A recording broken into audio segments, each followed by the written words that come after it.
Today we're getting into the latest Tesla news, including how Tesla's increased prices will soon be much cheaper, increased ranges and changes for Tesla's lineup, Tesla opening Superchargers to all cars, and more, so let's get into it. First up today, now that first deliveries of the refreshed Model X have begun, official specs have been revealed showing that Tesla isn't simply updating the interior of this car. From the outside, per usual, it will be hard to tell new Model X's apart from older ones, but the tech inside the car has changed quite a bit. Of course, as I mentioned, the interior is entirely new with the yoke, 17-inch horizontal screen, and all of that stuff that matches the new Model S. However, as noted in various official documents and compared by someone on Twitter, the new refreshed Model X long range is more powerful and lighter. Compared to the 2020 Model X long range, there is a 14% reduction in battery weight, 13% increase in battery-specific energy, a power increase of more than 30%, and 4% reduction in curb weight.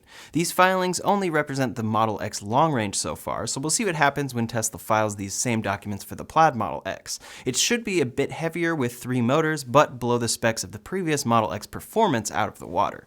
Next up today, we've talked in a few videos about Hertz purchasing 100,000 Teslas for their fleet in the future. The announcement of this purchase has been seen as the catalyst that has been driving up Tesla's stock price and market cap, and when someone thanked Elon Musk, he seemed to want to temper expectations. He said, quote, "You're welcome. If any of this is based on Hertz, I'd like to emphasize that no contract has been signed yet. Tesla has far more demand than production. Therefore, we will only sell cars to Hertz for the same margin as to consumers. Hertz Deal has zero effect on our economics." What he's saying here is that 100,000 of their cars just happen to be going to Hertz in the next couple years instead of directly to customers. Of course, this has led to plenty of headlines talking about no contract being signed and how there may not be a Hertz deal after all because there isn't a contract, but Elon Musk seems to just be clarifying here that this deal doesn't mean that Tesla will sell 100,000 more cars than expected or sell them at a discount to Hertz or anything like that. They have the demand for their cars as is, and the real reason this Hertz deal is important is because it validates Tesla's vehicles from a large rental car player. The deliveries of these cars from Hertz have already begun, and Hertz responded to announcements this week saying, quote, "As we announced last week, Hertz has made an initial order of 100,000 Tesla electric vehicles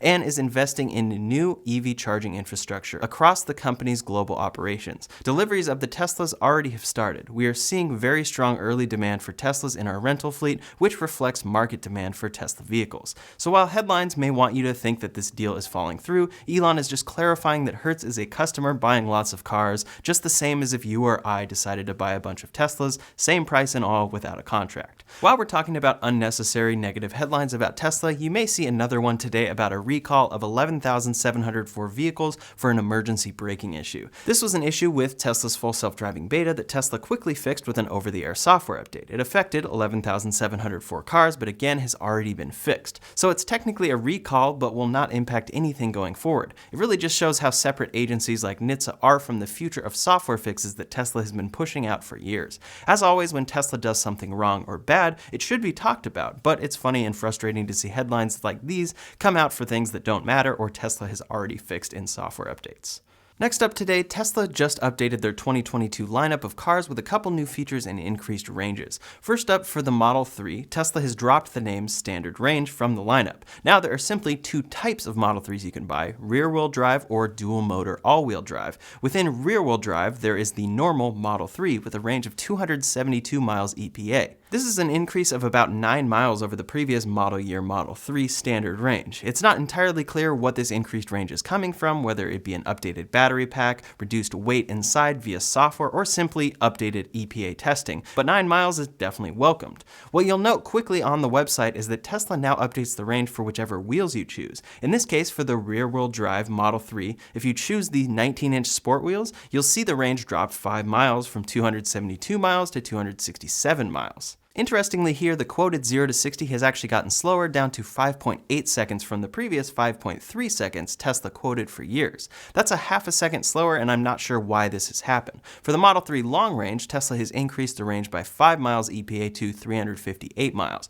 Previously, this was 353 miles as quoted, and even though those 5 miles don't make a ton of a difference, just seeing the number creep up closer to 360 and getting closer to 400 miles over time really makes these cars seem even more compelling to those worried about range. For the sport wheels, Tesla quotes a full 24 miles less at 334 miles, so that's definitely something to keep in mind when configuring this car. The configurator chooses the upgraded wheels by default now, but I always recommend getting these stock wheels for range and ride quality. Lastly, the performance model has a range of 315 miles.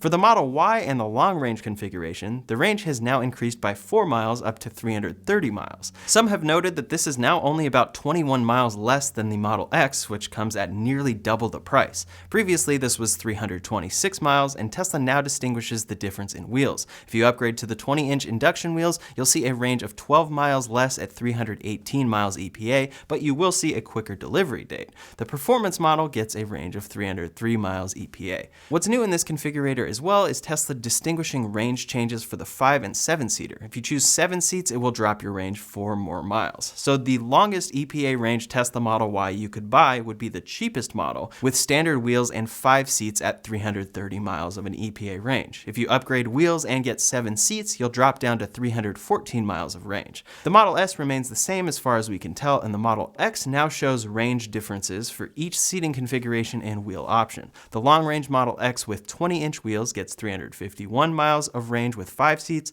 348 miles with 6 seats, and 347 miles with 7 seats.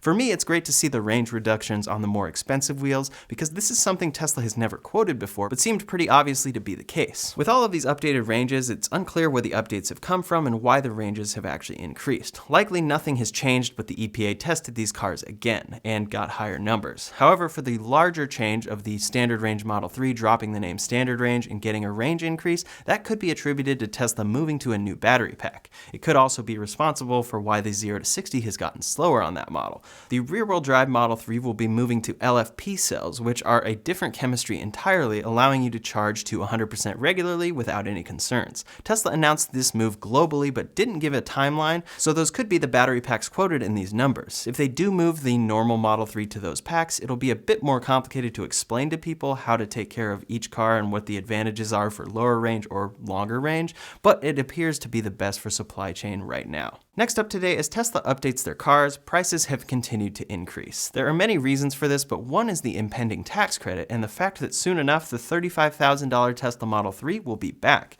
In the latest round for the BBB plan, the EV credit has gone up and will change, allowing Tesla to be eligible once again. The final details are not in, but in the most recent drafts, the credit has been quoted at up to $12,500, $10,000 of which would be accessible to Tesla buyers. The reduced amount is because $7,500 applies for an EV purchase, $2,500 extra applies for EVs assembled in the US, which Tesla would qualify for, and $2,500 applies for vehicles built by a union workforce, which Tesla does not qualify for. The current EV plan in place right now excludes automakers that have sold over 200,000 EVs, excluding Tesla and GM. Additionally, the $7,500 incentive was a tax credit coming off of your tax liability at the end of the year. This means that for many looking to afford a Tesla, that $7,500 actually isn't fully accessible at the end of the year. For this new program, those things are going to change. For one, the manufacturer cap will be removed, and the credit will be a point of sale discount instead of a tax credit. That means that if you buy a rear-wheel drive Model 3 starting now at $44,000, $10,000 will be taken off of that price at the sale, processed by Tesla, so you will then ring up at $34,000 plus taxes and fees. There are a couple limits which will specifically exclude Tesla's more expensive Model S and X from the program, which ultimately makes sense. The program is in place to help people afford a car that helps the environment, so the incentives will only be available for sedans under $55,000, SUVs under $69,000, pickup trucks under $74,000, and vans under $54,000. Income caps are in place, but are fairly high at an adjusted gross income of up to $400,000. So this program will include a lot of people and allow people to afford the rear-wheel drive and long-range Model 3s or long-range and performance Model Ys. As I've mentioned, these details are not finalized, but the latest draft has kept this program in place with the wording, quote, "The framework's electric vehicle tax credit will lower the cost of an electric vehicle that is made in America with American materials and union labor by $12,500 for a middle-class family." In any case, something is imminent and Tesla is already backed up as is. We've been talking for months now about price increases and backlogged orders. Their cheapest car right now, with standard wheels, isn't estimated for delivery until September, showing just how backed up they are. We can expect this to only get worse if and when this tax credit passes. Regardless of your opinions on Tesla not being eligible for the full $12,500 $5,000 due to a union restriction, $10,000 is still a huge point-of-sale discount on Tesla's cars and will help significantly more people afford their cars, even with higher prices lately. It's a really tough time to plan out a Tesla purchase, since ordering now can be smart to lock in a price and get in line. However, Tesla is in the process of shifting to 4680 battery cells in the next few years that should improve all of their vehicles' ranges. That still seems to be a little ways off, so we'll see what happens when this full bill passes and just how much applies to Tesla purchases. Right now, it looks like the $35,000 Tesla Model 3 will be returning, which is great to see, even if it's thanks to a government incentive.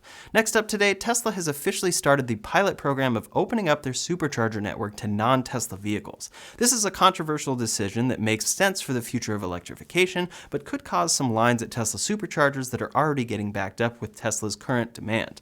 For now, though, the pilot program is starting out in the Netherlands. Quote, "Today we are launching our non-Tesla Supercharger pilot at 10 Supercharger locations in the Netherlands. Access to an extensive, convenient, and reliable fast charging network is critical for large-scale EV adoption. That's why, since opening our first Superchargers in 2012, we have been committed to rapid expansion of the network. Today we have more than 25,000 Superchargers worldwide." As that quote mentioned, they're starting with 10 Supercharger locations, and users who want to use them will download the Tesla app and choose the quote, "Charge your non-Tesla option." Funny wording there that could probably use some refining, but there are a couple drawbacks compared to charging a normal Tesla. For one, you initiate and stop charging sessions through the app instead of just plugging in your car. Then, quote, "Pricing for non-Tesla drivers reflects additional costs incurred to support charging a broad range of vehicles and adjustments to our sites to accommodate these vehicles. Rates vary by site, and you can view charging prices in the Tesla app. The per kilowatt hour price to charge can be lowered with a charging membership." So rates will likely be getting more expensive than what they are for charging a Tesla vehicle. What makes this easier for Tesla right now, though, and likely why they're starting in the Netherlands, is because they use the CCS standard there for their cars, so those Superchargers already have those connectors and will already connect to a ton of other cars without a converter. Interestingly, these chargers were specifically designed for Tesla vehicles that back up into spots and charge from the back left of the car, though.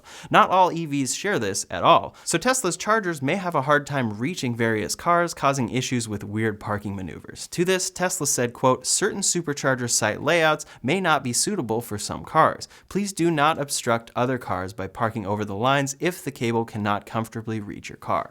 Long term, it'll be interesting to see how Tesla addresses this, whether they go for longer cables as they expand in the future, offer extension cords to non-Tesla EVs, or if we end up seeing lots of cars parked in weird ways as they expand this in the future. Overall, it's great to see this expansion happening, and hopefully it gives Tesla more revenue to build up more and more chargers and have enough for their customers and more. Last up today, Toyota officially unveiled full details of their first true EV, the BZ4X. Toyota already unveiled this concept a few months back, but now they've detailed that the BZ stands for Beyond Zero, referring to their electrification strategy. This will be an SUV featuring a 71.4 kilowatt-hour battery pack. The range will be about 310 miles or 286 miles, depending on your configuration, and that's on the WLTC scale, which is quite a bit different than EPA. This will be able to charge at up to 150 kilowatts, which is lower than what Tesla offers, but still plenty for most needs, charging up to 80% in about 30 minutes. One particularly cool feature of this car is bidirectional charging, allowing you to power your home with your car in the event of a power outage. Toyota also plans to offer a solar roof option, which will add some miles from the sun over time. Interestingly, Toyota unveiled two steering wheel options, one of which is their version of a yoke. Many have criticized the yoke on the Model S Plaid, particularly people who don't actually own the car, for not including a reduced steering ratio. Toyota is looking to fix that issue with a steer-by-wire system they call, quote, "one motion grip." Lock-to-lock is set at around 150 degrees, eliminating the need to change grips when steering, greatly reducing the burden on the driver for U-turn, garage parking, and on winding roads. Additionally, quote, "one motion grip provides more legroom, improving driving position freedom and ease of entry and exit."